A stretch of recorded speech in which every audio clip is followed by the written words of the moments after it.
Saya walaupun Sanusi kemukakan ini adalah the greater Kedah, tapi saya kata jika rakyat Kedah tak hentikan perbuatan ini, the greater Kedah akan jadi the greatest robbery of REE. This is going to be the greatest robbery of REE. Baik. Itu bahagian pertama, rebuttals. Apa yang kami akan buat jika 12 hari bulan nanti rakyat memberi mandat kepada kami? Yang pertama, kami mengakui bahawa REE ini adalah sumber pendapatan kerajaan negeri yang baru. Yang kedua, ianya berpotensi untuk mewujudkan peluang pekerjaan kepada rakyat tempatan. Yang ketiga, nada bumi ini kalau diusahakan mengikut peraturan, dia akan menjadi input kepada sektor hiliran. Kalau kita ambil dari hutan, itu sektor huluan. Dia ada sektor pertengahan dan dia ada sektor hiliran. Dia berpotensi bukan hanya kita jual sebagai bahan mentah, tapi dia berpotensi untuk kita lakukan beberapa inovasi. Itu premisnya. Baik. Apakah dasar sedia ada? Dasar sedia ada adalah Kementerian Sumber Asli, Alam Sekitar dan Perubahan Iklim. Dia tidak membenarkan, ini dasar sekarang, tidak membenarkan dan tidak meluluskan sebarang aktiviti pelombongan di hutan simpan, di kawasan reserve pelindungan dan di kawasan sensitif alam sekitar. Ini polisi sekarang. Kementerian Sumber Asli, Alam Sekitar dan Perubahan Iklim, dasarnya adalah tidak membenar, tidak meluluskan sebarang aktiviti perlombongan di hutan simpan. Bukan enggang adalah hutan simpan. Maknanya dari sudut dasar semasa tidak akan diluluskan.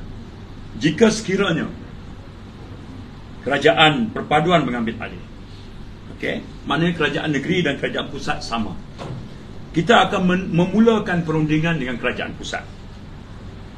Untuk melihat dasar semasa, untuk melihat ada atau tidak ruang fleksibiliti dilakukan atas rasional bahawa hasil bumi negeri Kedah ini wajar diusah hasil secara mengikut undang-undang dan peraturan. Ini akan kita rundingkan. Baik. Sanusi bagi tahu SOP tak ada. Dia pun tahu SOP tak ada. Bahkan dalam satu ucapan dia 2 malam lepas, kerana tak ada SOP pelombongan REE lah, maka kecurian berlaku. What a lame excuse daripada seorang menteri besar. Saya nak katakan bahawa Sanusi dia menteri besar. Dia adalah anggota Majlis Mineral Negara. Majlis Mineral Negara ni ditubuhkan seawal tahun 1998 lagi. 23 Disember 1998, negara kita telah mewujudkan Majlis Mineral Negara. Dia ada di situ Perdana Menteri atau wakilnya timbalan Perdana Menteri, ada Peguam Negara, ada menteri daripada kementerian berkenaan dan semua menteri besar duduk dalam Majlis Mineral Negara. Semalam saya semak dengan Menteri Nik Nazmi. Bila paling akhir Majlis Mineral Negara ini bermesyuarat? Mesyuaratnya pada 8 Mei 2023. Telah mesyuarat. Apa agendanya? Agendanya adalah membentangkan prosedur dan garis panduan pelombongan REE. Melainkan Sanusi Ponteng, atau dia hadir tapi tidur dalam mesyuarat, atau wakil dia hadir mewakili Kedah tapi tak balik update dia. Bermaksud Majlis Mineral Negara telah pun bermesyuarat pada 8 Mei dan telah pun membentangkan cadangan SOP REE, telah bentang.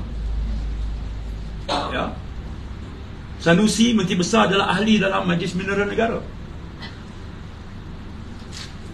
Bila dia seram, dia kata selama ini Kedah terpaksa usaha hasilkan sebab SOP kerajaan pusat tak buat. Saya nak beritahu, kawan-kawan Sanusi jadi kerajaan selama 33 bulan. Menteri Sumber Asli ini termasuklah menteri daripada PAS. 33 bulan dia tidur, kerajaan UG ambil alih, Nik Nazmi jadi pengerusi,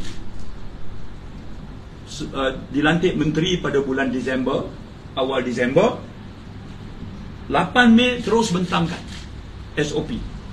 Dan SOP itu telah pun dipersetujui, tinggal fine tuning oleh beberapa jawatan kuasa teknikal. Ya, apa dia kerangka dia? SOP ni dia mengandungi 3 elemen penting. Yang pertama, SOP pra pelombongan, semasa pelombongan dan selepas pelombongan. Yang kedua, SOP ini merangkum akta perundangan di bawah kuasa negeri atau kuasa persekutuan. Dan yang ketiga, SOP ini mengambil kira peranan agensi kawal selia bagi memastikan kepatuhan undang-undang. Di sebalik hiruk pikuk Sanusi marah kepada kerajaan perpaduan, kononnya tak ada SOP, tak ada SOP, saya establish satu fakta. 8 Mei 2023 dalam mesyuarat Majlis Mineral Negara, kertas cadangan untuk mengujuk SOP telah pun diadakan. Subjek kepada beberapa proses fine tuning, negara ke arah mewujudkan satu SOP. Perbincangannya telah dibuat. Perbincangan yang gagal dilaksanakan oleh kerajaan Sanusi dan kawan-kawan dia sebelum ini, tapi dia bising bila kerajaan perpaduan baru 7-8 bulan. Cuba perhatikan bagaimana tak bertanggungjawabnya seorang menteri besar. Jadi saya tanya dengan dia, 8 Mei 2023 dia hadir atau tidak? Dia ahli mesyuarat Majlis Mineral. Kalau dia tak hadir, wakil dia hadir atau tidak? Kalau tak hadir, kalau hadir, kenapa tak update dia? Atau kalau dia sendiri hadir, kenapa dia tidak berlaku jujur untuk mengakui bahawa Majlis Mineral Negara telah pun mengemukakan cadangan mewujudkan SOP. Jadi itu yang saya nak tanya lagi. Baik.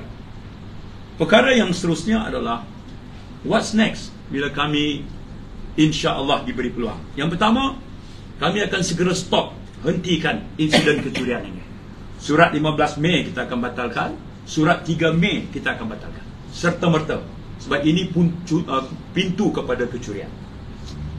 Yang kedua, kita akan gunakan enakmen negeri, mineral ataupun akta perhutanan atau akta pembangunan mineral di bawah kad mana yang merupakan bidang kuasa negeri selain pada bidang kuasa persekutuan untuk siasatan diteruskan.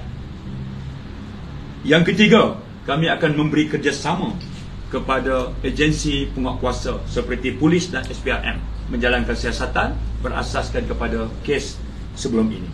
Itu komitmen kami. Hentikan kecurian, mulakan siasatan dan bagi sokongan kepada siasatan yang sedang berjalan.